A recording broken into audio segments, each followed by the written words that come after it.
Que signifie pour vous avoir une confiance totale en Allah? Plaçons-nous notre confiance en Allah que quand nous ne savons plus où aller, que quand nous sommes en plein dans le désespoir? Sommes-nous des croyants incrédules? Faisons-nous confiance à notre chef, à notre médecin, plus qu'à Allah? Aujourd'hui, je veux vous parler de comment retrouver un état d'esprit de confiance totale en Allah. Une confiance fusionnelle, plus forte que la confiance du fœtus qui se trouve dans le ventre de sa mère envers sa mère. D'abord, je vous donnerai l'exemple d'une mère qui a eu totalement confiance en Allah. Ensuite, je partagerai, comme idée, 5 piliers sur comment cultiver la confiance totale en Allah. Mais comment décrivez-vous la confiance du fœtus envers sa mère? Du bébé quand il est dans le ventre de sa mère. Imaginez l'état d'esprit du fœtus, en pleine sécurité et relié à sa mère. Le fœtus se développe dans le ventre de sa mère, se baigne tranquillement, en paix, dans le liquide amniotique. Le liquide amniotique est composé à 96% d'eau. Il est en renouvellement constant. Il contient des électrolytes, des éléments minéraux, des acides aminés. Il contient, grâce à Allah, tout ce dont le bébé a besoin. Le bébé fœtus est nourri à travers sa mère. Il entend la voix de sa mère. Il est en sécurité. Quand il sort de sa mère et devient un nouveau-né, il ressent la proximité de sa maman grâce à ce qu'on appelle aujourd'hui le bonding, une pratique dans beaucoup de salles d'accouchement d'aujourd'hui. Ici, le nouveau-né est posé sur le ventre de sa mère, de sorte que l'enfant et la mère ne soient pas séparés abruptement après la naissance. Ils ont le calme, ils ont le temps de s'habituer l'un à l'autre, de s'habituer à leur nouvelle vie commune. C'est un moment magique. Après une naissance éprouvante, le nouveau-né est placé dans les bras de sa maman pour la première fois, peau contre peau. Le bébé se blottit contre le corps chaud de sa maman. Il entend les battements familiers du cœur de la mère et la redécouvre. La mère du prophète Moïse n'avait pas eu cette chance qu'ont beaucoup de mamans d'aujourd'hui, à travers le bonding. Moïse naquit durant une année où, sur ordre de Pharaon, les bébés garçons devaient être tués à leur naissance. Imaginez l'angoisse que vivait chaque femme enceinte dans ces conditions. La grossesse était une sorte de peur. La mère de Moïse venait tout juste de passer plusieurs mois à tenter de dissimuler sa grossesse. Et maintenant qu'elle tenait son bébé serré contre elle, Allah lui demanda de jeter son bébé dans le flot de la rivière. De le jeter, non pas dans un petit cours d'eau, mais dans le flot du gigantesque Nil avec ses forts courants. La mère de Moïse dut penser que faire cela serait condamner son bébé à mort. Mais elle décida de placer toute sa confiance en Allah. Allah qui lui avait dit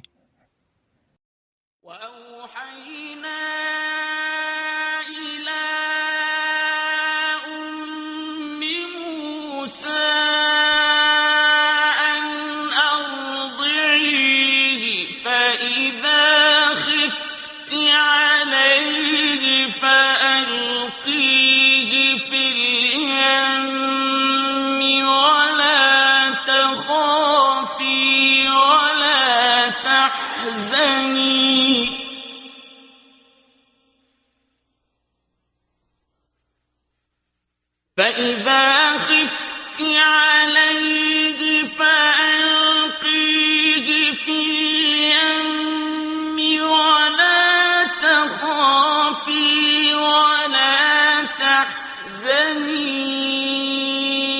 إنا رادوه إليك وجاعلوه من المرسلين.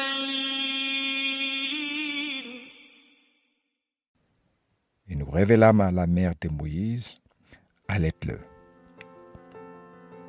Et quand tu craindras pour lui, jette-le dans le flot. Et n'aie pas peur, et ne t'attriste pas. Wala takhafi, wala tahzani. Nous te le rendrons et ferons de lui un messager. وأوحينا إلى أم موسى أن أرضيه فإذا خفت عليه فألقيه في اليم ولا تخافي ولا تحزني إنا رادوا إليك وجاعلوه من المرسلين. Elle plaça toute sa confiance en Allah. Elle fabriqua un panier et installa son minuscule bébé et le déposa sur l'eau. Le panier et son précieux chargement descendit le cours du Nil, emportant avec lui son bébé, Moïse. Ce geste de la mère de Moïse est pour moi l'une des plus belles leçons de confiance totale en Allah. Comment suivre l'exemple de la mère de Moïse? Comment cultiver en nous la confiance totale en Allah, une confiance si forte au point de laisser son bébé se faire emporter par le flot d'un grand fleuve vers l'inconnu? J'avoue que j'ai du respect pour cette question. J'essaierai cependant de partager 5 idées de piliers sur comment aller à la redécouverte d'une confiance totale en Allah. Premièrement, connaître Allah par sa parole, le Coran. Comprendre comment Allah définit ce qu'est le Coran pour nous, comment lui-même souligne la grandeur et l'unicité du Coran. Quelle est sa définition du Coran? Deuxième pilier, c'est connaître Allah par ses actes. Après l'avoir connu par ses paroles, le Coran, de le connaître par ses actes, par sa puissance de création. Connaître sa création de l'univers, sa création de toutes choses vivantes à partir de l'eau. Connaître l'eau elle-même, voir la création de l'être humain à partir de l'eau, voir et connaître la diversité de sa création en espèces et en couleurs. Troisièmement, c'est sentir la proximité d'Allah dans nos cœurs à tout moment. Connaître Allah par ses noms et ses attributs. Se rappeler de son offre à nous, de sa promesse à nous, qui nous répond quand nous l'invoquons. Et quatrième pilier, comprendre la confiance totale en Allah comme un état d'esprit. Choisir des versets coraniques comme semence pour cultiver cet état d'esprit.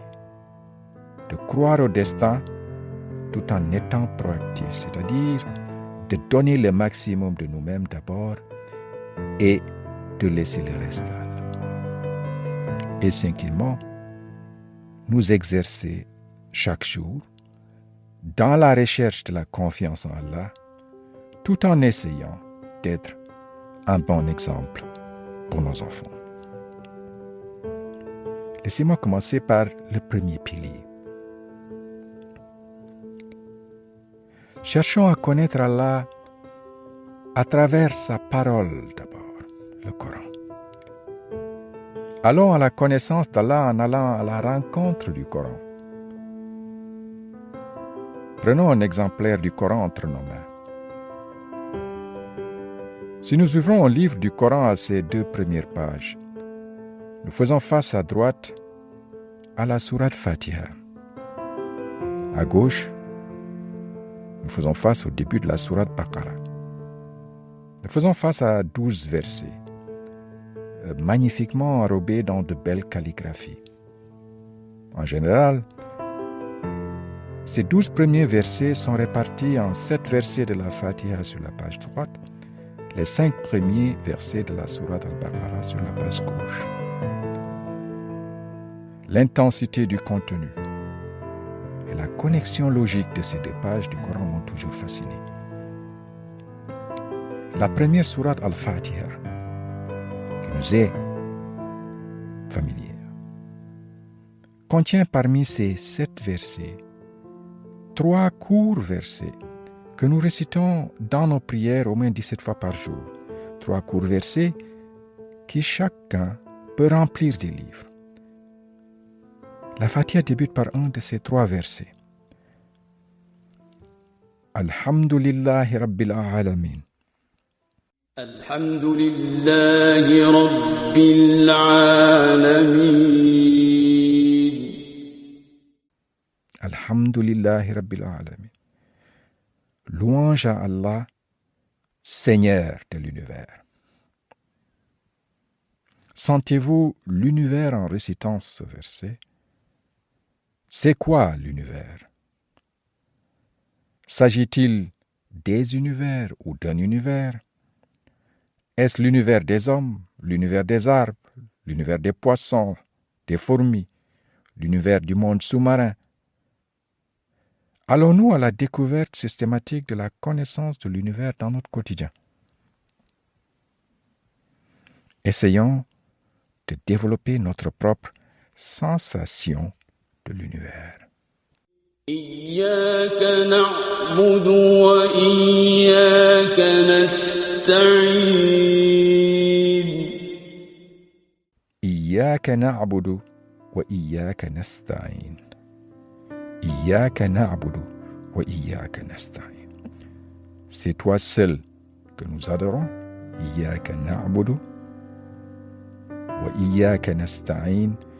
C'est toi seul dont nous implorons secours. C'est à Allah seulement que nous cherchons secours. C'est seulement chez Allah que nous cherchons de l'aide. C'est seulement à Allah que nous plaçons notre confiance et notre espoir. Vivons-nous cet état d'esprit? Ou courons-nous derrière quelqu'un ou quelque chose autre qu'Allah pour trouver notre secours, pour trouver de l'aide? اهدنا الصراط المستقيم. اهدنا الصراط المستقيم. Guide-nous dans le droit chemin. Guide-nous dans le droit chemin. À mon avis, le droit le plus complet et le plus puissant qu'on puisse demander à Allah. Après avoir accepté qu'Allah est le Seigneur de l'univers, Rabbil Alamin, après lui avoir dit que c'est chez lui seulement que nous cherchons l'aide et le secours, Iyyaka na'budu wa iyyaka nasta'in.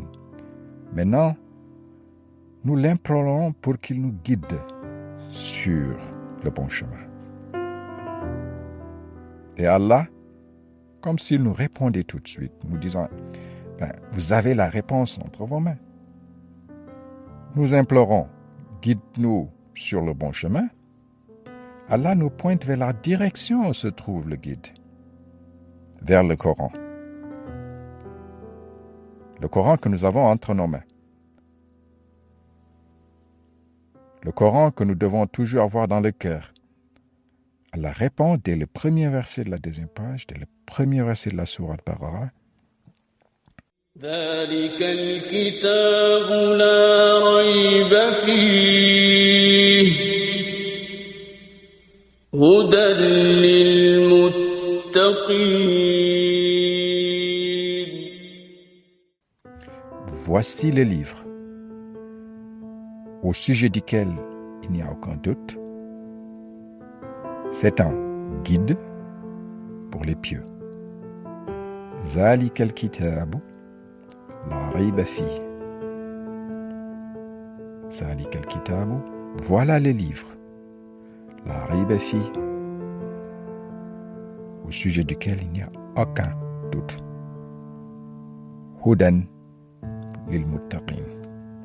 C'est un guide pour les pieux. Allah ne dit pas « voici un livre », Allah dit « voici le livre » au sujet duquel il n'y a aucun doute. Autrement dit, ce n'est pas un livre avec une préface, un livre où l'auteur dit « merci à X, Y, Z », où l'auteur dit « cette œuvre est imparfaite, envoyez-moi vos suggestions, etc. » Non. Allah dit « Zalika al-kitabu » voici le livre. La rayba fi, sur lequel il n'y a pas de doute. Donc vous ouvrez le Coran à ces 2 premières pages. Première page, vous lui demandez « Ihdina as-sirata al-mustaqim » Il nous répond immédiatement. Deuxième page « Zalika al-kitabu la rayba fi, hudan lil-muttaqin » Voici le livre sur lequel il n'y a pas de doute. C'est un guide pour les pieux, pour ceux qui sont conscients d'Allah. Le message ne peut être plus clair. Donc allons à la rencontre d'Allah en passant par son Coran, en essayant d'abord de comprendre comment lui-même définit le Coran pour nous. Ensuite, en essayant de comprendre comment lui-même perçoit sa parole. Allah nous livre le livre, en nous livrant en même temps, dans plusieurs versets, pourquoi il nous fait la gentillesse de nous envoyer son message. Il nous offre le livre et livre le mode d'emploi du livre. Par exemple, dans le verset 29 de la sourate Sad.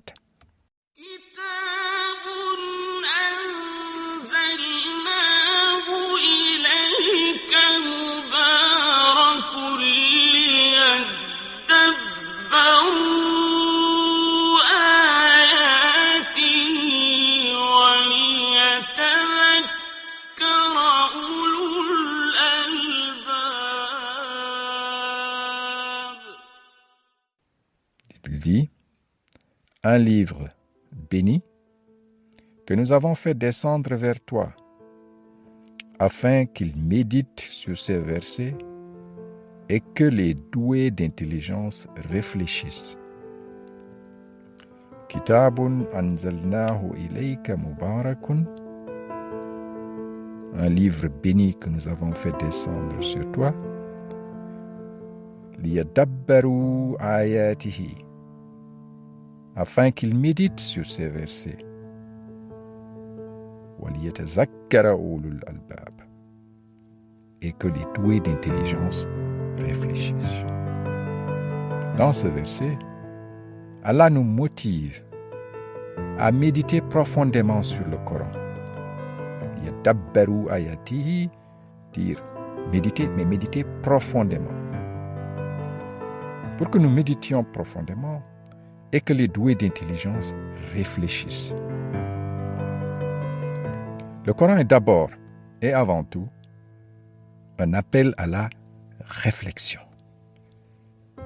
Si nous sommes doués d'intelligence, nous sommes appelés à utiliser les facultés de réflexion qu'Allah nous a gracieusement données pour méditer profondément et constamment sur ses paroles. Cet appel à la réflexion est un appel direct. C'est une tâche personnelle.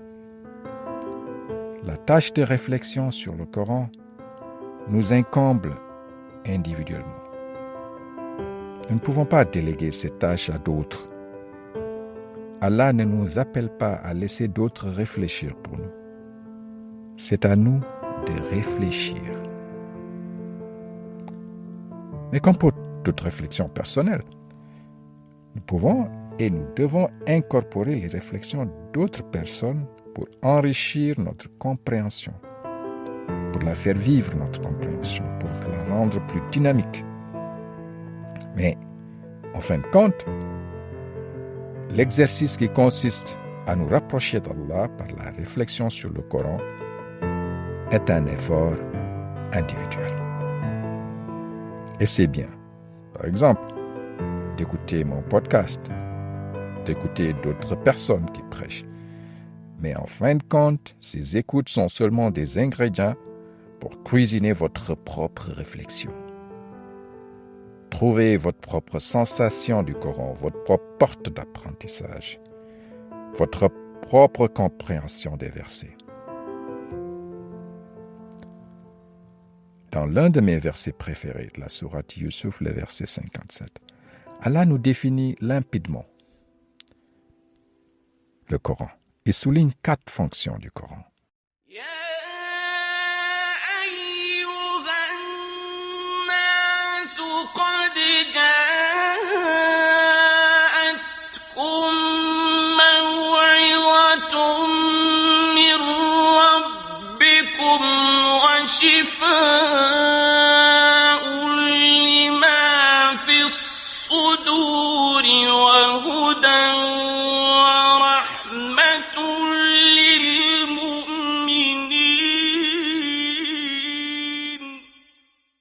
Ô gens, une exhortation vous est venue de votre Seigneur, une guérison de ce qui est dans les poitrines, un guide et une miséricorde pour les croyants.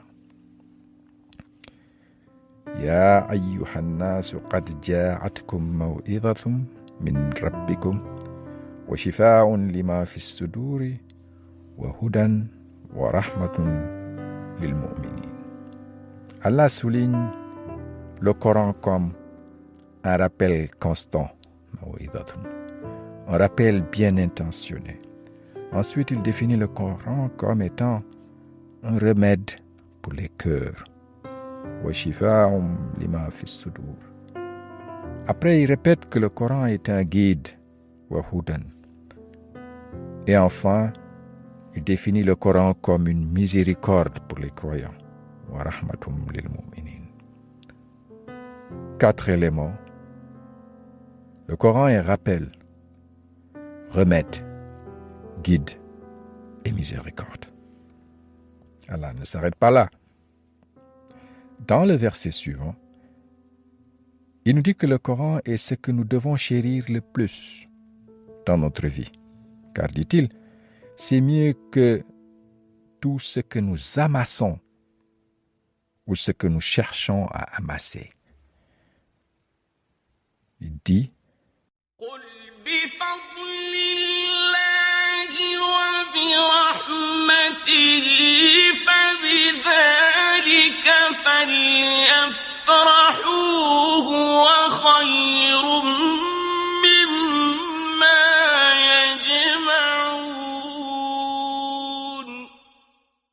provient de la grâce d'Allah et de sa miséricorde. Le Coran provient de la grâce d'Allah et de sa miséricorde. Voilà de quoi il devrait se réjouir. C'est bien mieux que tout ce qu'ils amassent.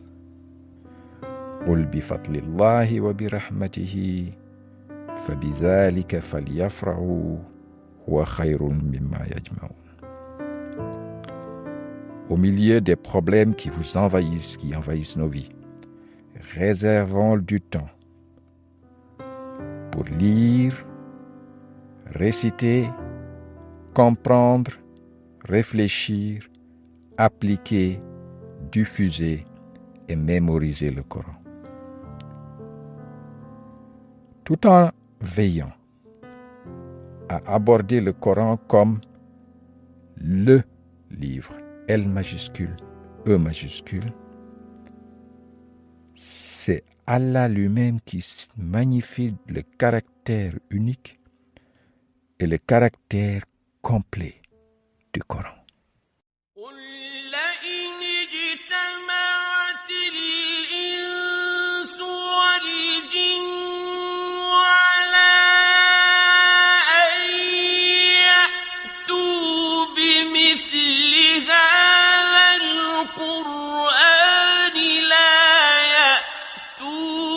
بمثله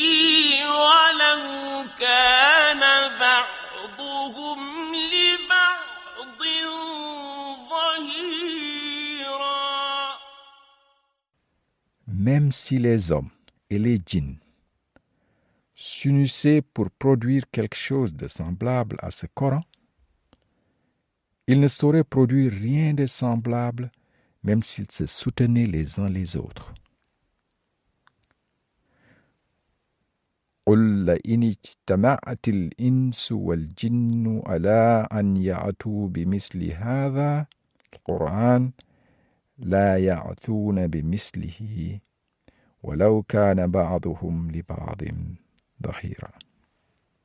Même si les hommes et les djinns s'unissaient pour produire quelque chose de semblable à ce Coran, ils ne sauraient produire rien de semblable, même s'ils se soutenaient les uns les autres.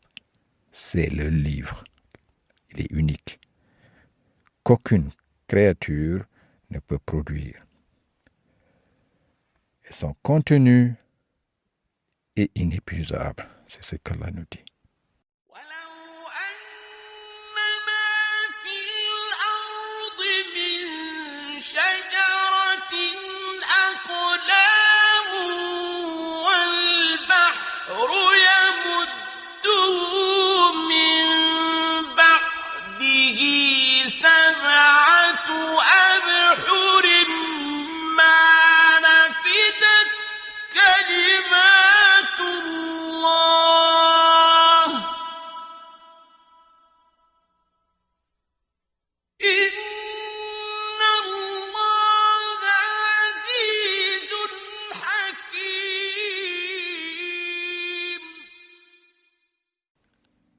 Quand bien même tous les arbres de la terre se changeraient en plumes pour écrire, quand bien même l'océan serait un océan d'encre où conflueraient 7 autres océans, les paroles d'Allah ne s'épuiseraient pas, car Allah est puissant et sage.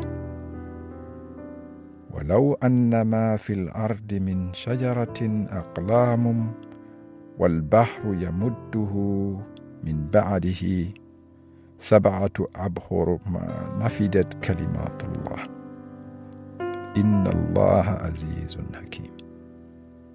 La parole d'Allah est unique. La parole d'Allah est inépuisable. La parole d'Allah est vérité. Donc, pour cultiver notre confiance totale en Allah, le premier pilier est d'abord de nous rapprocher de sa parole, le Coran. Il nous faut d'abord comprendre comment il décrit le Coran. Il le décrit comme le livre, L majuscule, E majuscule, un livre sur lequel il n'y a pas de doute. Un livre destiné, selon lui, à guider. Il nous enseigne que c'est un livre destiné à faire réfléchir les doués d'intelligence. Il nous définit aussi que ce livre est un rappel constant, bien intentionné, que ce livre est une guérison pour les cœurs, un guide et une miséricorde. Il souligne que c'est un livre unique, qu'aucune créature ne peut produire. Et enfin, il nous enseigne que c'est un livre dont le contenu est inépuisable. Cultiver notre confiance en Allah, c'est aussi essayer de mieux connaître Allah par ses actions, de par sa capacité de création. C'est constamment voir et méditer sur ses capacités de création. C'est le deuxième pilier. Voir et méditer sur les créations d'Allah. Comprendre qu'Allah est le meilleur des créateurs. Alhamdulillahi Rabbil Alamin. Alhamdulillahi Rabbil Alamin. Louange à Allah, Seigneur de l'univers. Louange à Allah, Seigneur de l'univers.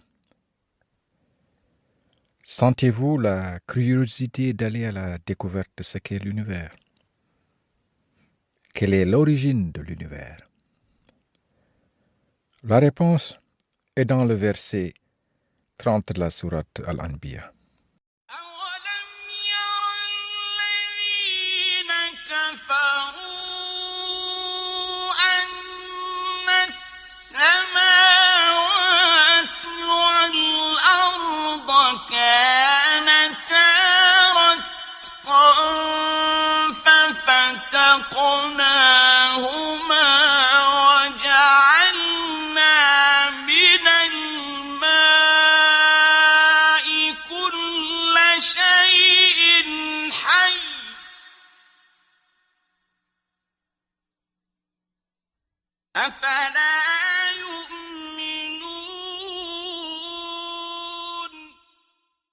Ceux qui ont mécru, n'ont-ils pas vu que les cieux et la terre formaient une masse compacte? Ensuite, nous les avons séparés et fait de l'eau toutes choses vivantes. Ne croiront-ils donc pas? أولم يرى الذين كفروا أن السماوات والأرض كانتا رتقا ففتقناهما وجعلنا من الماء كل شيء حي أفلا يؤمنون. Ceux qui ont mécru n'ont-ils pas vu que les cieux et la terre formaient une masse compacte? Ensuite, nous les avons séparés et fait de l'eau toutes choses vivantes. C'est Allah qui parle il y a 1400 ans. L'univers tel qu'on le connaît actuellement serait né lors du Big Bang, le début d'une expansion de l'univers dans toutes les directions, formant tout ce qui existe aujourd'hui, l'espace, le temps et la matière. La première partie de ce verset, أن السماوات والأرض كانتا رتقا ففتقناهما, décrit-elle le début du Big Bang? Une méditation sur cette partie du verset seulement peut allumer votre curiosité qui peut vous mener vers la cosmologie, vers autre chose. Commencez par méditer. Mais restons sur la magnifique fin du verset où Allah nous dit وَجَعَلْنَا مِنَ الْمَاءِ كُلَّ شَيْءٍ حَيٍّ أَفَلَا يُؤْمِنُونَ. Nous avons fait de l'eau, à partir de l'eau, toutes choses vivantes. Combien de fois avez-vous entendu l'expression « l'eau est source de vie » ? Qui en est l'auteur? Qui est l'auteur de cette expression? L'auteur, c'est Allah. Allah nous appelle à méditer sur ces versets. Alors, méditons sur l'eau. Restons sur l'eau. Parce que l'eau n'a pas de couleur, parce qu'elle n'a pas d'odeur et qu'elle n'a pas de goût, l'eau peut nous sembler un peu ennuyeuse. Mais l'eau est la substance qui rend notre planète vivante. Le Coran l'a bien dit avant, il y a 1400 ans. Sans eau, il n'y aurait pas de vie sur Terre. Et lorsque les scientifiques recherchent la vie sur des exoplanètes, ils ne cherchent que des planètes contenant de l'eau. Pas d'eau, pas de vie. Je vous invite à écouter et à répondre à la question suivante d'Allah. Une question directe que nous pose Allah dans le verset 68 de la sourate 56, la sourate Al-Waqi'a.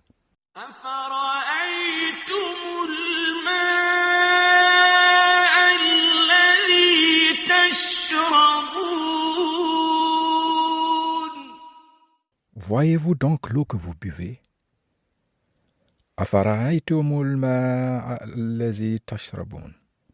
Voyez-vous donc l'eau que vous buvez? C'est Allah qui te pose directement cette question. Toi qui écoutes ce podcast, vois-tu l'eau que tu bois? Que réponds-tu à cette question? C'est quoi voir l'eau que je bois? La prochaine fois que vous attraperez votre verre d'eau pour boire, pensez à ce verset. Répondez à cette question. Prenez le temps de la voir, votre eau. Prenez le temps de vous poser de simples questions sur elle. Où est l'eau avec laquelle Dieu a créé toutes choses vivantes? D'où vient-elle, cette eau? Où va-t-elle? Que fait-elle? À quoi sert-elle? Où est l'eau avec laquelle Dieu a créé toutes choses vivantes? Vous vous rappellerez ainsi que la Terre est surnommée planète bleue. Car lorsqu'on la regarde, notre Terre, depuis l'espace, elle est toute bleue avec ses immenses océans, avec ses mers, avec ses lacs et ses rivières. L'eau recouvre environ les 3/4 de la surface de la Terre. Toute cette eau ne se trouve pas à la surface, car une partie se trouve dans l'air, une autre dans le sol, une autre dans les êtres vivants, y compris nous. Vous verrez que l'eau est au-dessus de la terre, dans les nuages. Vous verrez que les nuages sont constitués de minuscules gouttelettes d'eau ou de cristaux de glace de pliniage. Les nuages blancs comme du coton, ou dans le ciel, jusqu'aux nuages gris, noirs foncés de la pluie.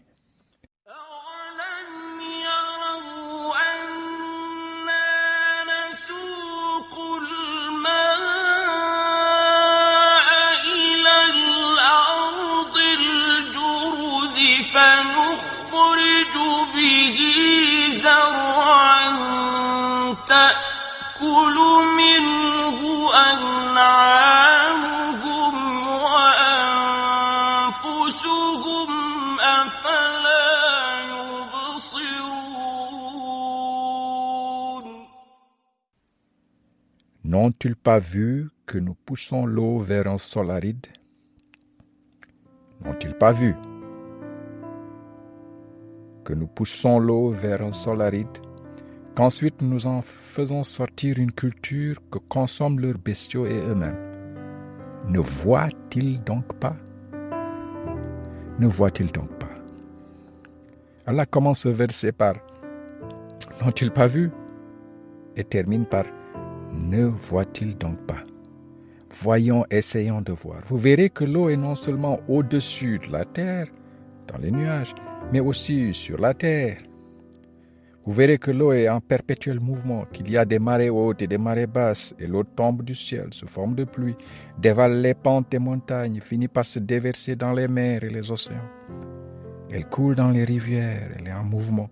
Vous verrez qu'elle s'évapore pour reformer d'autres nuages, et qu'Allah pousse ces nuages vers d'autres sols arides pour y donner la vie. Vous verrez aussi que l'eau est sous la terre, dans les roches et la croûte terrestre. Il est très probable que votre verre d'eau vienne d'une source souterraine, parce que l'eau souterraine représente presque 1/3 de toute l'eau douce de la terre. Sous la surface, l'eau s'infiltre dans les fissures et les petits trous des roches poreuses. C'est ce qu'Allah rappelle dans le verset suivant, en te demandant encore, ne vois-tu pas?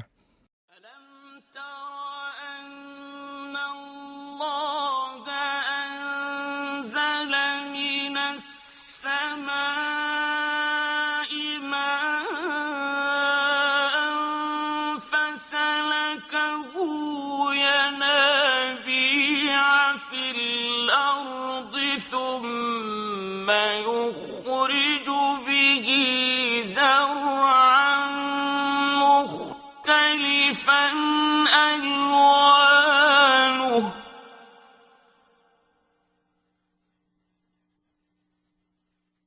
ثم يخرج به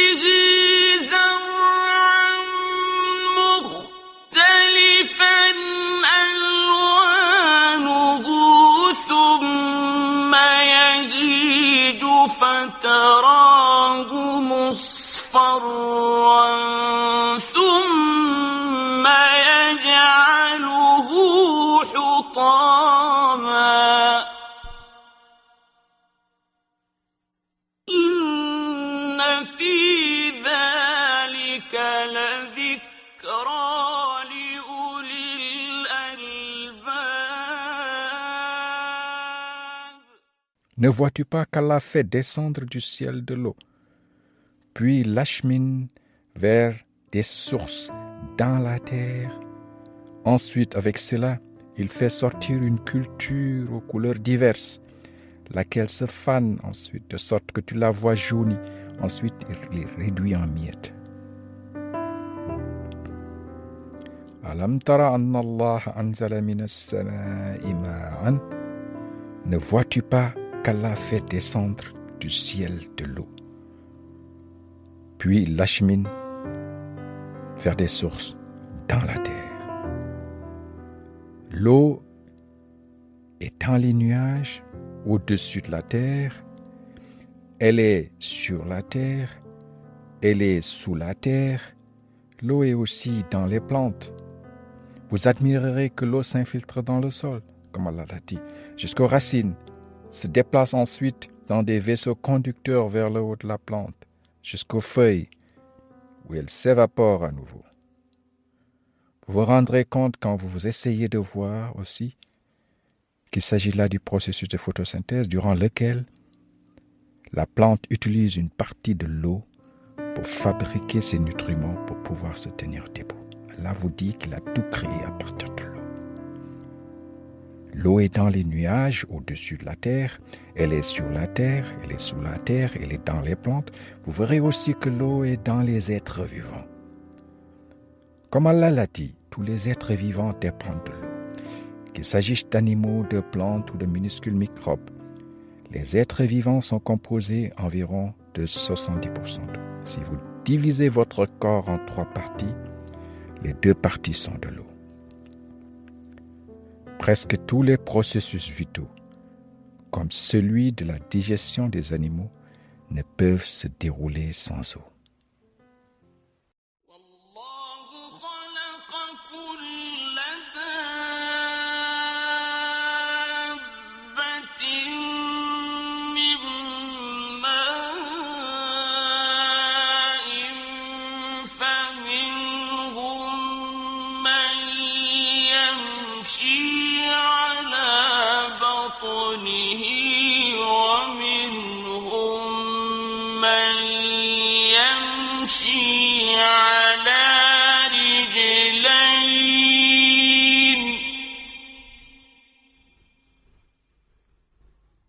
فمنهم من يمشي على بطنه ومنهم من يمشي على رجلين ومنهم من يمشي على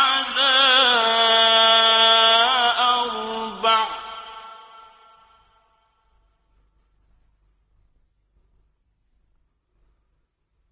يخلق الله ما يشاء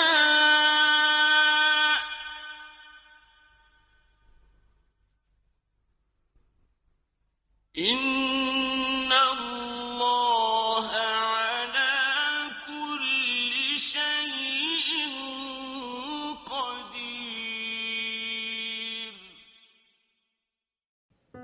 Et Allah a créé d'eau tout animal, tout être qui bouge.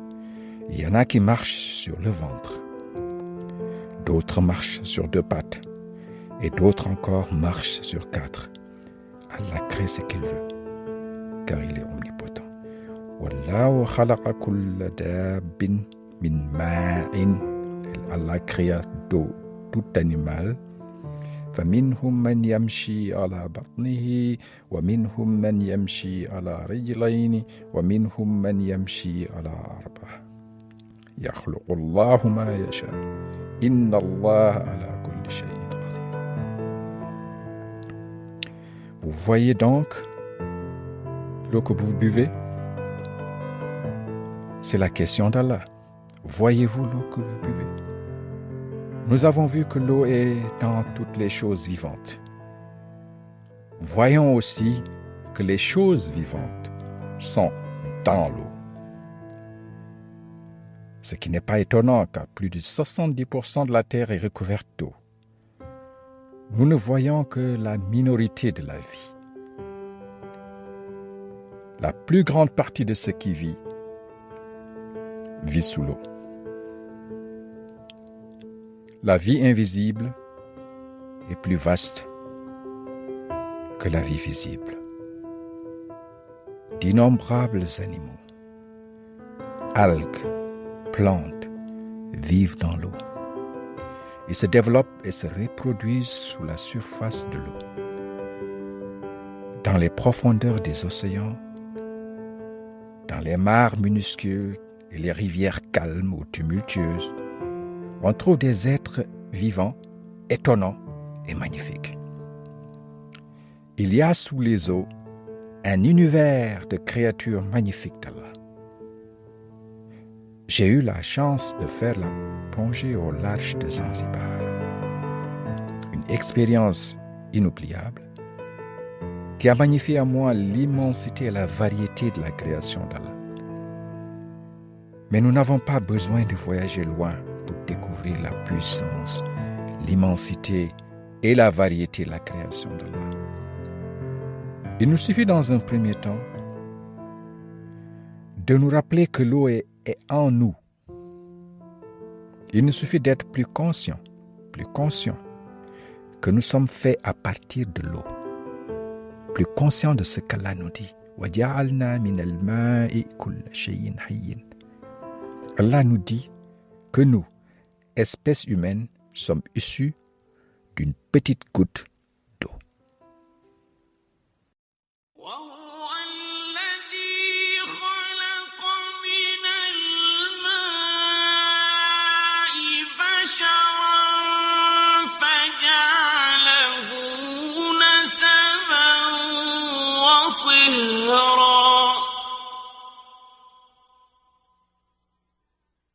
وَكَانَ رَبُّكَ قَدِيرًا. Il dit, et c'est lui, Allah, qui, de l'eau, a créé une espèce humaine, qu'il a unie par les liens de la parenté et de mariage. وَهُوَ الَّذِي خَلَقَ مِنَ الْمَاءِ. Et c'est lui qui, à partir de l'eau,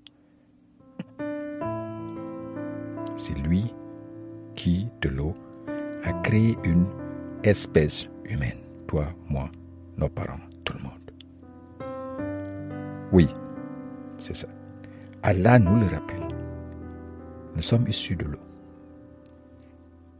Allah a affirmé plus haut, dans le verset de la sourate Al-Anbiya, وَجَعَلْنَا مِنَ الْمَاءِ كُلَّ شَيْءٍ حَيٍّ. J'ai créé avec l'eau toutes choses vivantes, les planètes, les animaux, les poissons, tout.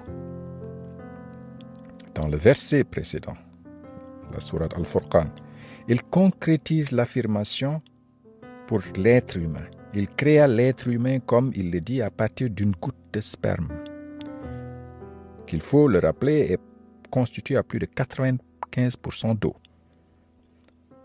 Allah va plus loin.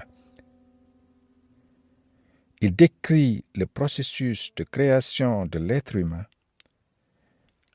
avec précision, de façon sublime, dans le verset de la sourate Al-Mu'minun, dans le verset 14. ثم خلقنا النطفة علقة فخلقنا العلقة مضغة فخلقنا المضغة عظاما فكسونا العظام لحما ثم أنشأناه خلقا آخر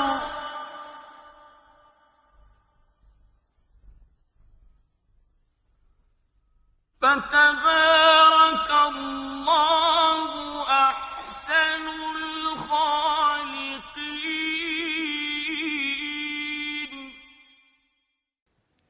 Ensuite, nous avons fait du sperme une adhérence. Et de l'adhérence, nous avons créé un embryon. Puis de cet embryon, nous avons créé des os. Et nous avons revêtu les os de chair. Ensuite, nous l'avons transformé en une toute autre création. ثم خلقنا النطفة علقة فخلقنا العلقة مضغة فخلقنا المضغة عظاما فكسونا العظام لحما. Outre le rythme du verset, c'est la description du processus de notre gestation comme fœtus dans le ventre de notre mère qui est d'une précision sublime. Qu'est-ce qui vient en premier dans le développement d'un embryon? Est-ce la chair ou les os? Je vous pose la question. La réponse est dans le verset. Les os apparaissent en premier et ils sont ensuite recouverts de chair.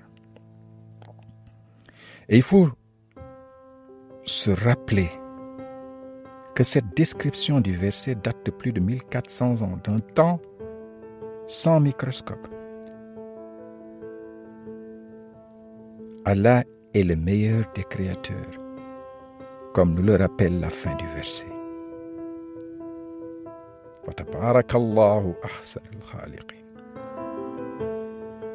Nous ne pouvons pas voir la puissance de création d'Allah sans voir la diversité de sa création.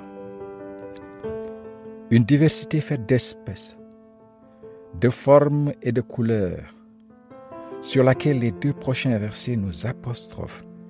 Ici aussi, Allah nous apostrophe en te disant « N'as-tu pas vu ?» Et dans plusieurs versets, c'est soit « N'as-tu pas vu ?» « Ne voit-il pas ?» « Voyez-vous ?» C'est un appel à voir, à observer, à méditer, à être curieux.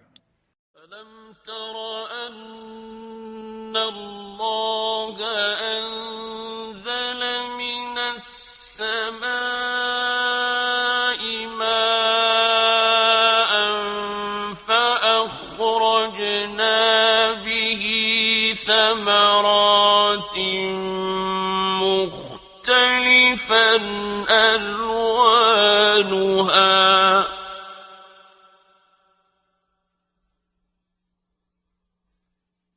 ومن الجبال جدد بيض وحمر مختلف ألوانها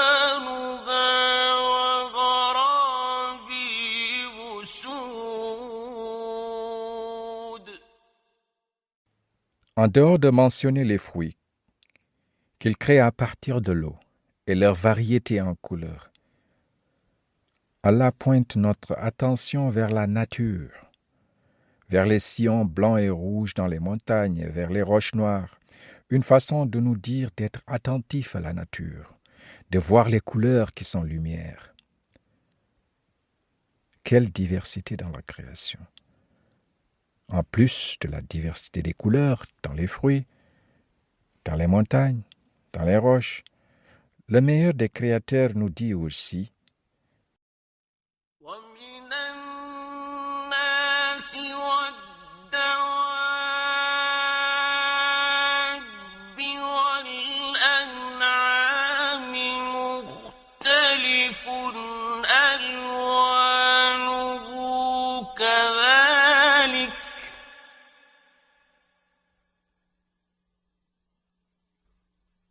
إنما يخشى الله من عباده العلماء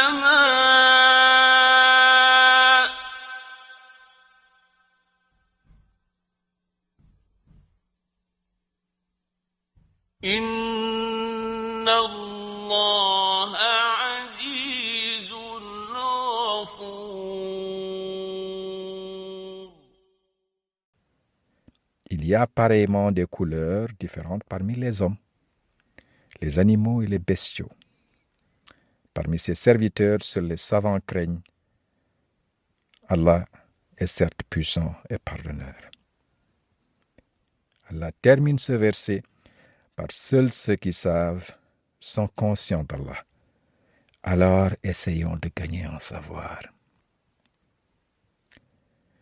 Prions Allah pour qu'il augmente nos connaissances. Ayons l'habitude de demander à Allah d'augmenter nos connaissances. فتعالى الله الملك الحق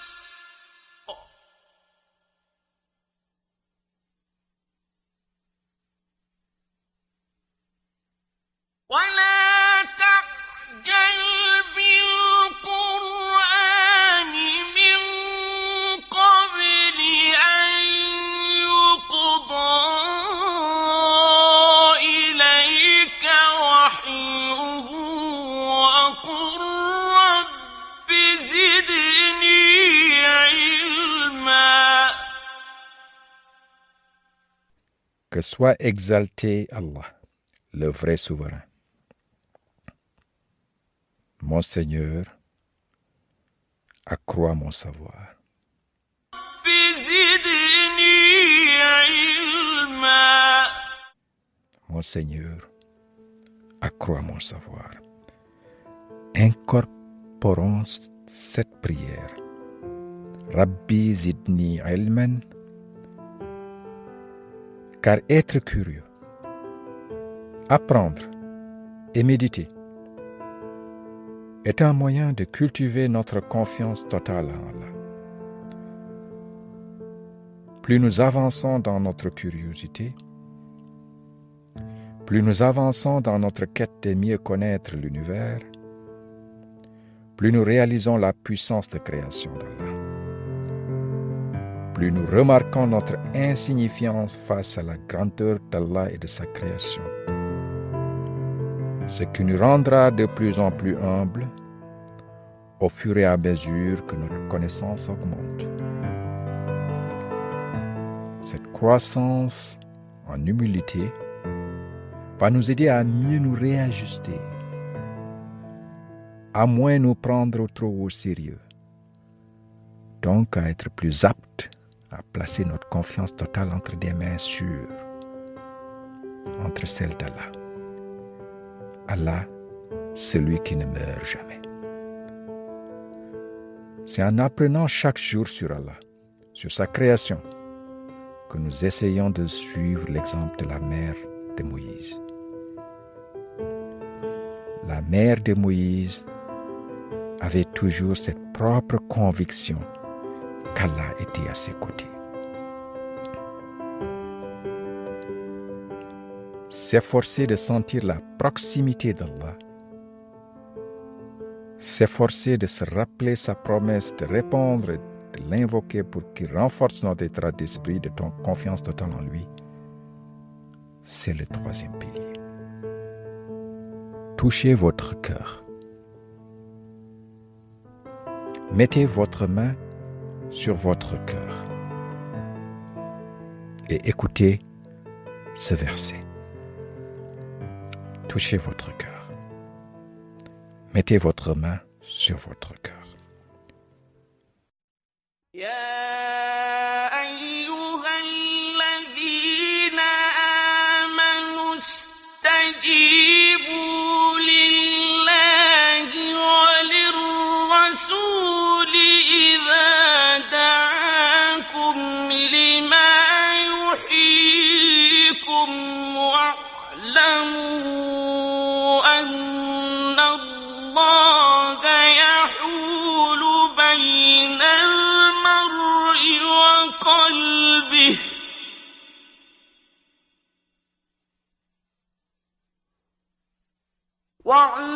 واعلموا أن الله يحول بين المرء وقلبه وأنه إليه تحشرون.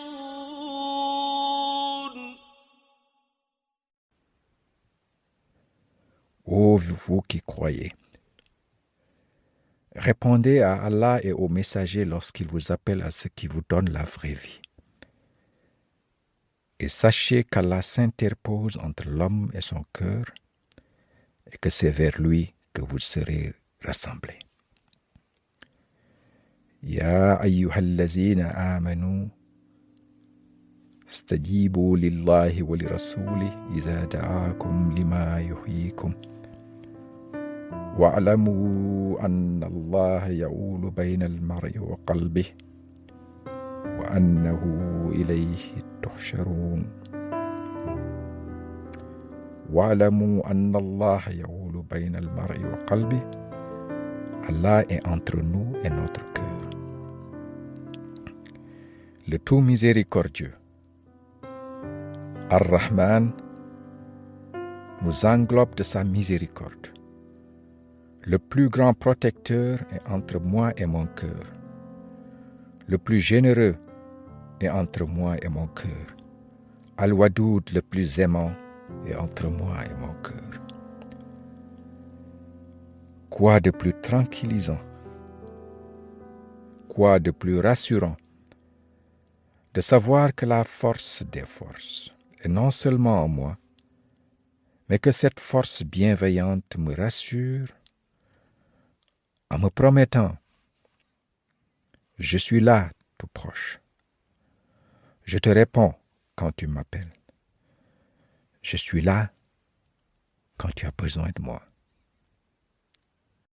وَإِذَا سَأَلَكَ عِبَادِي عَنِّي فَإِنِّي قَرِيبٌ أُجِيبُ دَعْوَةَ الدَّاعِ إِذَا دَعَانِ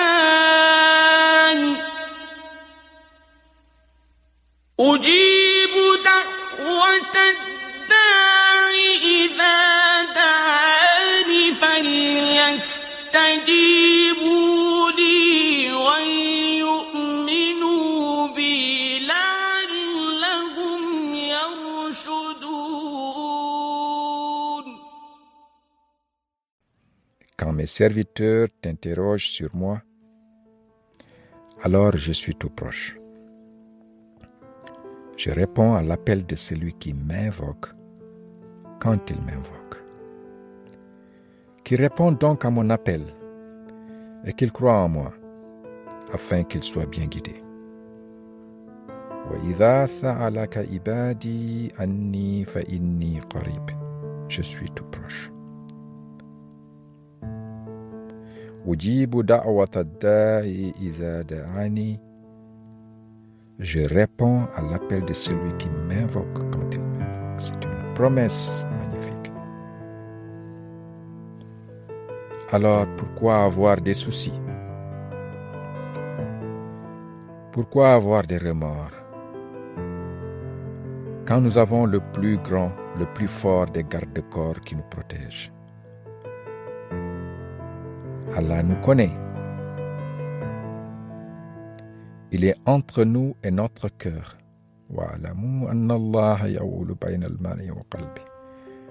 Il nous dit qu'il nous a envoyé le Coran pour guérir nos cœurs. Il nous rappelle aussi que le Coran est un baume de tranquillité pour nos cœurs. Ce qui veut dire que si nous nous approchons du Coran, le Coran mettra sur notre cœur la tranquillité. Avec cette tranquillité, nous ne sentons plus de peur. Quand nous ne sentons plus de peur, nous rayonnons de confiance intérieure. Nous sommes heureux.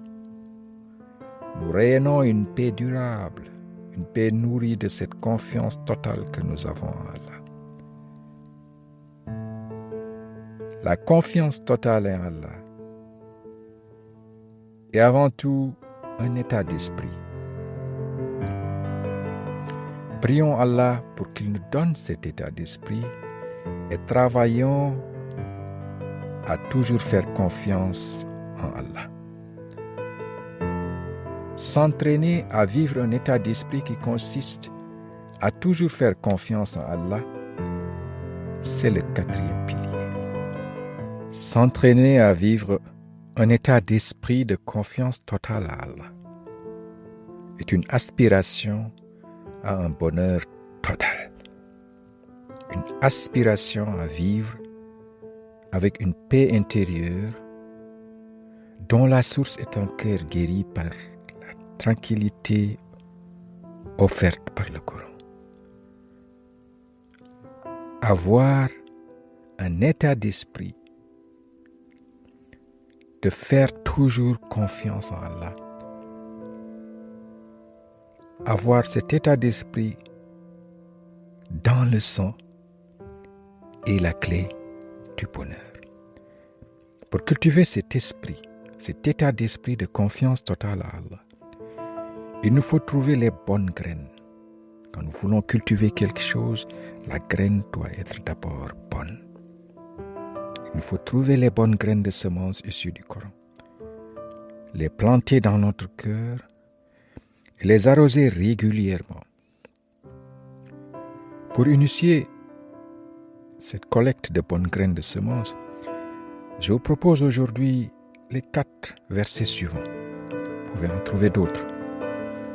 Il s'agit des versets de la sourate At-Tawbah, du verset 51, du verset 3, 2 et 3 de la sourate At-Talaq, la fin du verset 2, et le verset 3, le verset 160 de la sourate Al-Imran, et le verset 58 de la sourate Al-Furqan.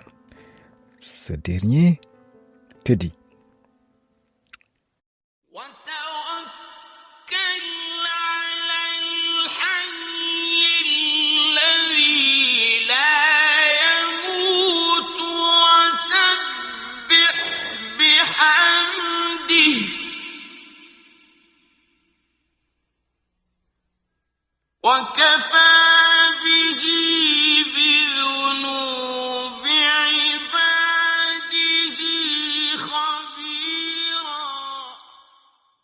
En qui placer ta confiance? En qui? Place ta confiance en le vivant qui ne meurt jamais. Place ta confiance en Allah, en le vivant, celui qui vit toujours et qui ne meurt jamais. Et par sa louange, glorifie-le. Et il suffit comme parfait informé des péchés des serviteurs. وَتَوَكَّلْ عَلَى الْحَيِّ الَّذِي لَا يَمُوتُ وَسَبِّحْ بِحَمْدِهِ وَكَفَى بِهِ بِذُنُوبِ عِبَادِهِ خَبِيرٌ. Place ta confiance en celui qui ne meurt jamais. Comment ne pas faire confiance en celui qui ne meurt jamais? Si j'avais connu ce verset durant mon âge au lycée ou à l'université, cela m'aurait épargné beaucoup de nuits blanches. J'avais l'habitude, après chaque examen, entre le jour du devoir et le jour où le prof devait revenir avec la note, de faire défiler incessamment dans ma tête les épreuves, de cogiter sur la copie que j'avais déjà rendue, de calculer en tête la note que je pouvais avoir, me posant des questions interminables. Est-ce que je vais avoir un point par ici, un demi-point par là? Est-ce que le prof serait clément sur telle partie du devoir où je n'étais pas très sûr de moi-même? J'aurais pu éviter de longues nuits blanches si j'avais commencé à cultiver l'état d'esprit de la confiance totale en Allah. Et si je connaissais la fin du verset 65-2, où Allah dit « وَمَنْ يَتَّقِ اللَّهَ يَجْعَلْ لَهُ مَخْرَجًا » وَمَنْ يَتَّقِ اللَّهَ يَجْعَلْ لَهُ مَخْرَجًا. Quiconque est conscient d'Allah, Allah lui donnera une issue favorable. Et surtout si j'avais connaissance du verset, وَيَرْزُقْهُ مِنْ حَيْثُ لَا يَحْتَسِبُ وَمَنْ يَتَوَكَّلْ عَلَى اللَّهِ فَهُوَ حَسْبُهُ إِنَّ اللَّهَ بَالِغُ أَمْرِهِ قد جعل الله لكل شيء قدرا. Allah lui accordera ses dons par des moyens sur lesquels il ne comptait pas. Quiconque place sa confiance en Allah, Allah, lui suffit. Allah atteint ce qu'il se propose et il a assigné une mesure à chaque chose. وَيَرْزُقُهُ مِنْ حَيْثُ لَا يَحْتَسِبُ وَمَنْ يَتَوَكَّلْ عَلَى اللَّهِ فَهُوَ حَسْبُهُ إِنَّ اللَّهَ بَالِغُ أَمْرِهِ قَدْ جَعَلَ اللَّهُ لِكُلِّ شَيْءٍ قَدْرًا وَمَنْ يَتَّقِ اللَّهَ يَجْعَلْ لَهُ مَخْرَجًا. Quiconque est conscient d'Allah, Allah lui donnera une issue favorable. وَيَرْزُقُهُ مِنْ حَيْثُ لَا يَحْتَسِبُ. Non seulement il te donnera une issue favorable, mais il t'accordera des dons sur lesquels tu ne comptais pas.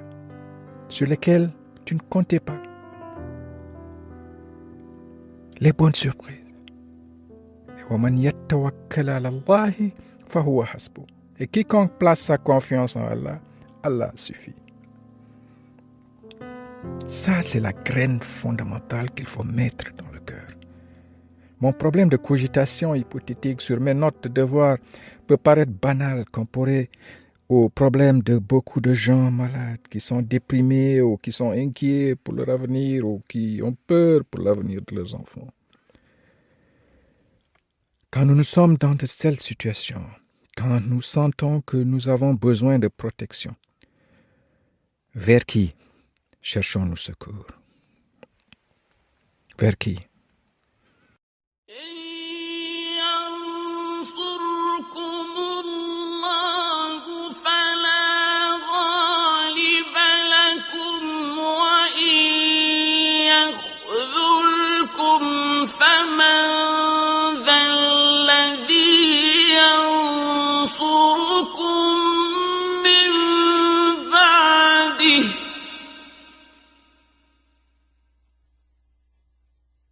وعلى الله فليتوكل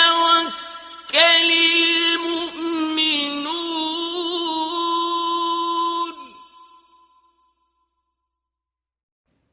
Le verset dit, si Allah vient à ton secours, nul ne pourra te vaincre. Si Allah vient à votre secours, nul ne pourra vous vaincre. S'il vous abandonne, qui donc viendra vous secourir? C'est en Allah que les croyants doivent avoir confiance. In yansurkumullahu fala ghaliba lakum wa in yakhzulkum faman dhallazi yansurkum min ba'di wa ala Allahi falyatawakkalil mu'minin. Si Allah vient à votre secours, nul ne pourra vous vaincre. S'il vous abandonne, alors qui peut vous secourir? C'est ce qu'Allah nous dit. C'est en lui que nous devons avoir confiance. Il n'y a qu'une porte de secours pour les croyants, pour nous. C'est la porte qui est marquée Allah. Allah a prescrit pour nous ce qu'il y a de mieux pour nous. Alors, disons, ayons à l'esprit ce que ce verset nous dit.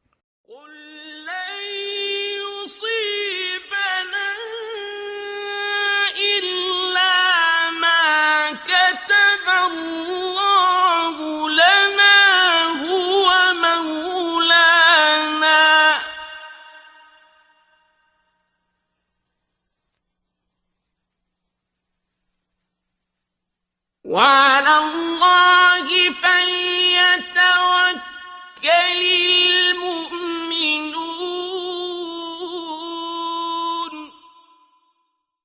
Allah nous dit de dire rien ne nous atteindra en dehors de ce qu'Allah a prescrit pour nous. Rien ne nous atteindra en dehors de ce qu'Allah a prescrit pour nous. Il est notre Maître et c'est en Allah que les croyants doivent mettre leur confiance. قل لن يصيبنا إلا ما كتب الله لنا هو مولانا وعلى الله فليتوكل المؤمنون. Très puissant message. Rien ne nous atteindra en dehors de ce qu'Allah a prescrit pour nous. Il est notre maître. Et c'est en Allah que les croyants doivent mettre leur confiance. Le verset termine car c'est en Allah que les croyants doivent mettre leur confiance. Lan yusibana illa ma kataballahu lana huwa maulana. Allah a prescrit pour nous ce qu'il y a de mieux pour nous. Alors ayons l'habitude de tout donner de nous-mêmes et de laisser le reste, le résultat entre les mains d'Allah. Tout en ayant en tête que placer sa confiance totale en Allah ne doit pas servir d'alibi pour vivre paresseux. Car faire confiance à Allah ne signifie pas être passif et attentiste, mais signifie plutôt être proactif. S'en remettre à Allah signifie que nous lui confions nos affaires et qu'auparavant, que nous prenions toutes les précautions possibles, que nous travaillions dur et intelligent et que nous nous soumettions à Allah pour le résultat.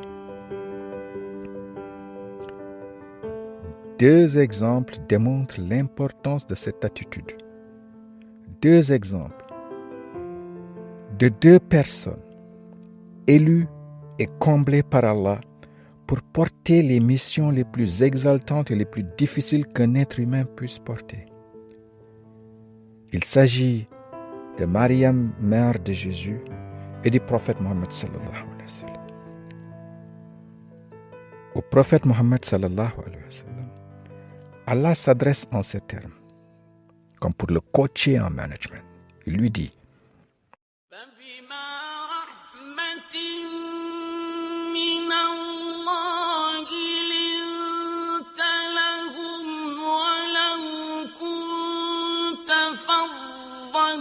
غليظ القلب لانفضوا من حولك فاعف عنهم واستغفر لهم وشاورهم في الأمر فإذا عزمت فتوكل على الله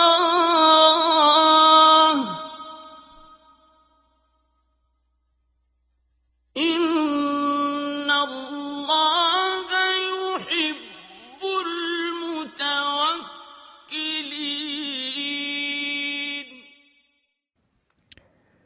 C'est par la miséricorde de la part d'Allah que toi, prophète Mohammed sallallahu alayhi wa sallam, que tu as été si doux envers eux, envers les gens. Mais si tu avais été rude, au cœur dur, ils se seraient enfuis de ton entourage. Pardonne-leur donc et implore pour eux le pardon. Et consulte-les à propos des affaires. Puis, une fois que tu t'es décidé, confie-toi donc à Allah. Allah aime ceux qui lui font confiance. فَإِذَا عَزَمْتَ فَتَوَكَّلْ عَلَى اللَّهِ إِنَّ اللَّهَ يُحِبُّ الْمُتَوَكِّلِينَ. Ce sublime verset termine par Inna Allah yuhibbul mutawakkilin. Allah aime ceux qui lui font confiance. Dans ce verset, Allah recommande au prophète d'abord de consulter les gens, de consulter ses collaborateurs, et après consultation de ses collaborateurs, de prendre une décision. Et après avoir pris sa propre décision, de se confier à Allah. L'ordre est important ici. Consulte, décide et confie-toi à Allah. Allah dit au prophète d'être actif, de faire son travail d'abord. Consulte, actif, décide, actif, confie-toi à Allah. La leçon est pour nous. Faisons confiance en Allah et travaillons. Investissons notre effort d'abord et pour le résultat, Allah s'occupera de ce qui est le mieux pour nous. C'est la même approche active de confiance totale en Allah qu'Allah nous enseigne à travers Mariam, mère de Jésus. Mariam, mère de Jésus, avait urgemment besoin d'Allah pour ne pas mourir de faim à une certaine situation. À cette magnifique femme qui portait en elle Jésus, une femme en pleine grossesse, une femme qui faisait face à toutes sortes de calomnies, tenaillée dans un environnement hostile, fatiguée mentalement, physiquement exténuée, une femme enceinte qui a soif et qui a faim. C'est à cette femme enceinte, fébrile, qu'Allah ordonne de faire l'effort physique de secouer le palmier pour se nourrir.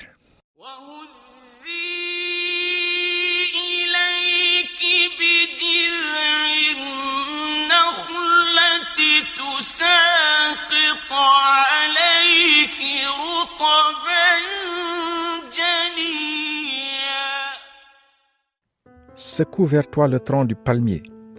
Il fera tomber sur toi des dattes fraîches et mûres.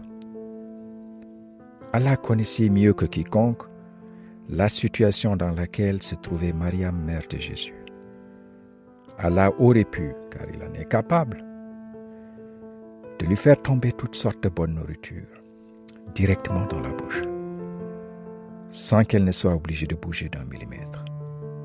Mais Allah demande à Mariam d'être active d'abord, même dans sa condition difficile, de s'investir d'abord.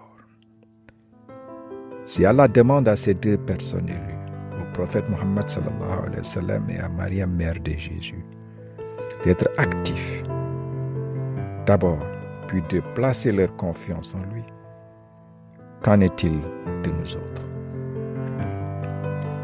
Alors entraînons-nous à cultiver l'habitude de tout donner de nous-mêmes d'abord et ensuite pour le résultat de laisser le reste entre les mains d'Allah.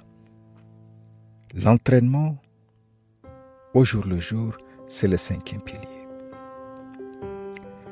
Entraînons-nous à faire confiance en Allah et entraînons nos enfants en étant nous-mêmes des modèles. Efforçons-nous de semer en nos enfants dès le bas âge la confiance en Allah. Les enfants doivent faire confiance en leurs parents, certes, mais aussi ils doivent apprendre très tôt à avoir confiance en Allah de manière proactive, c'est-à-dire de tout donner d'eux-mêmes d'abord et ensuite pour le résultat de laisser le reste entre les mains d'Allah. Nos enfants, vous le savez, n'apprennent pas par de longs exposés ou par des menaces. Montrons plutôt à nos enfants ce qu'est faire confiance en Allah, que c'est seulement en Allah que nous plaçons nos confiances. Montrons à nos enfants que nous pratiquons ce que nous récitons 17 fois par jour dans nos 5 prières quotidiennes. Iyyaka na'budu wa iyyaka nasta'in. Iyyaka na'budu wa iyyaka nasta'in.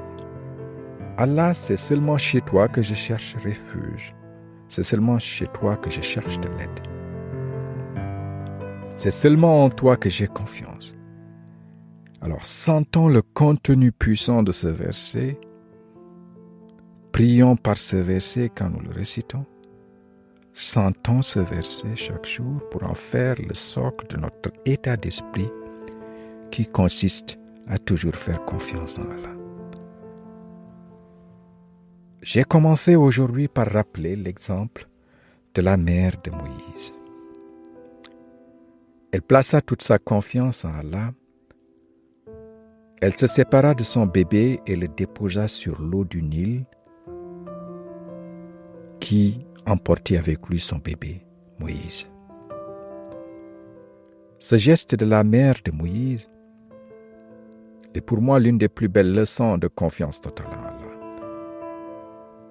Je me suis aventuré à partager 5 piliers sur comment cultiver un état d'esprit qui consiste à toujours faire confiance en Allah.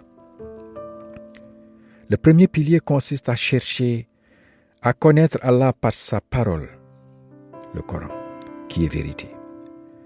Connaître le pourquoi il nous envoie le Coran, comme un appel à la réflexion. Connaître aussi le quoi du Coran, c'est-à-dire comment Allah lui-même définit ce qu'est le Coran pour nous, comme rappel, comme remède, comme guide et miséricorde. Et connaître comment lui-même souligne la grandeur et l'unicité du Coran. Pour le deuxième pilier, après avoir cherché à connaître Allah par sa parole, chercher de connaître Allah par ses actions.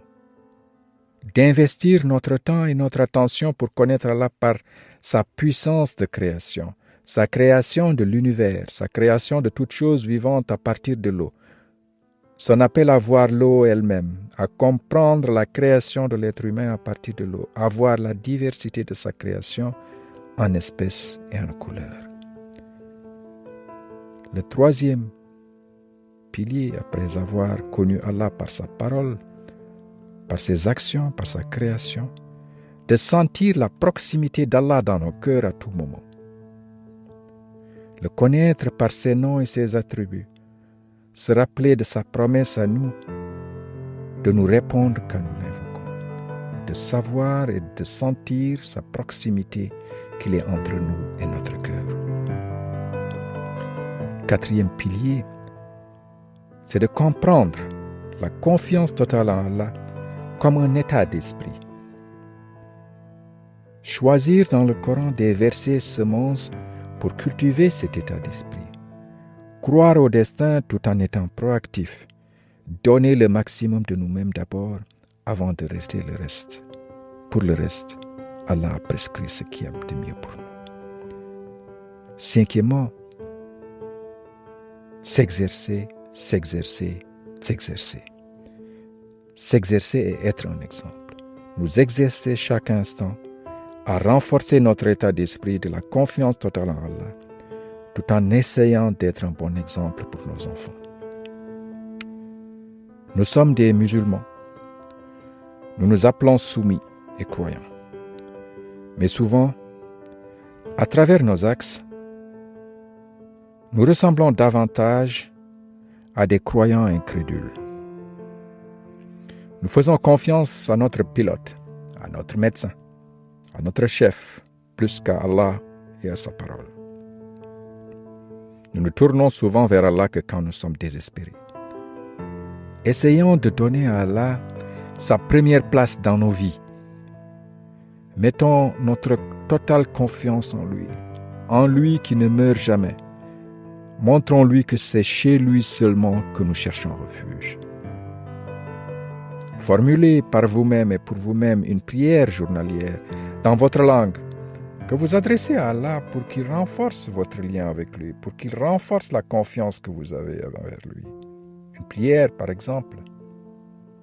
Allah, Alhamdulillah. Je te remercie pour ce que tu fais pour moi. Je sais que tu es Al-Wadoud, celui qui aime. Je sais que tu m'aimes et que tu veux le meilleur pour moi. Même si je ne comprends pas tout ce qui m'arrive, Allah, j'ai confiance en toi. Aide-moi à ne plus me tracasser pour rien. Je choisis de me reposer en toi, Allah. Allah, aide-moi à te faire confiance totale. Si cet épisode sur retrouver la confiance totale en Allah vous a plu, je pense que vous aimerez également 2 des précédents épisodes portant sur les noms d'Allah et comment être conscient et reconnaissant de la miséricorde d'Allah. Ces humbles réflexions que je partage humblement ici sont les miennes. Je ne suis pas un cheikh. Ces réflexions sont purement personnelles. Elles sont imparfaites. Elles sont ce que me parlent les versets. Je suis sûr que j'ai fait des erreurs. J'ai été peut-être long. Ma compréhension est incomplète. Je vous demande d'être témoin que je demande à Allah de pardonner mes erreurs. Si vous voulez enrichir cet épisode par vos questions ou discuter de certains aspects évoqués, n'hésitez pas à m'envoyer un email à podcast@aloual.com podcast@aloual.com. Faites comme notre sœur Nawele qui m'a suggéré d'indiquer les versets dans le texte que je joins au podcast. Je lui dis merci et merci à vous tous. Au revoir. Merci de m'avoir donné de votre temps.